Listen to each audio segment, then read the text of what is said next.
মাংসটা আমার মোটামুটি 50% হয়ে গেছে। এখন আমি এর মধ্যে দিয়ে দেবো আলু। আর আলু দেওয়া হয়ে গেছে, এখন আমি নেড়ে চেড়ে ডেকে দেবো। আলুটা মোটামুটি হয়ে আসছে, এখন দিয়ে দেবো আমি ঢেঁড়স। তো বেশি সময় লাগে না, তো আমি এটাকে এখন নেড়ে চেড়ে 2-3 মিনিট ডেকে দেবো। তো ভিডিওতে হয়তো বড় দেখাচ্ছে, আমি সবসময় মাংসের সাথে রান্না করার জন্য ঢেঁড়স কিনি ছোটো ছোটো। এটা লেজ মাথা ফেলে দিলে আর 1-1.5 ইঞ্চি থাকে, তাহলে এটা আর গলে যায় না। তো এটা 2-3 মিনিট আমার হয়ে গেলে এর মধ্যে দিয়ে দেবো আমি। এটা জাস্ট সুন্দরের জন্য, দেখার জন্য আর টেস্টি হওয়ার জন্য। এই যে কালারফুল হয়ে গেছে।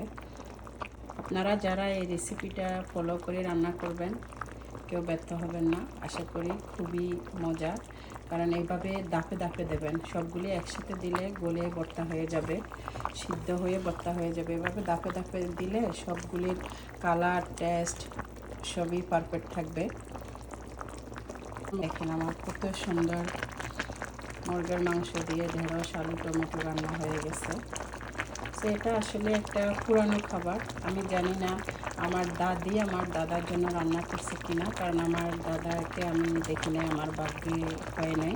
আমার দাদি খুব ছোটোবেলায় মরে গেছে, খুব একটা মনে নেই।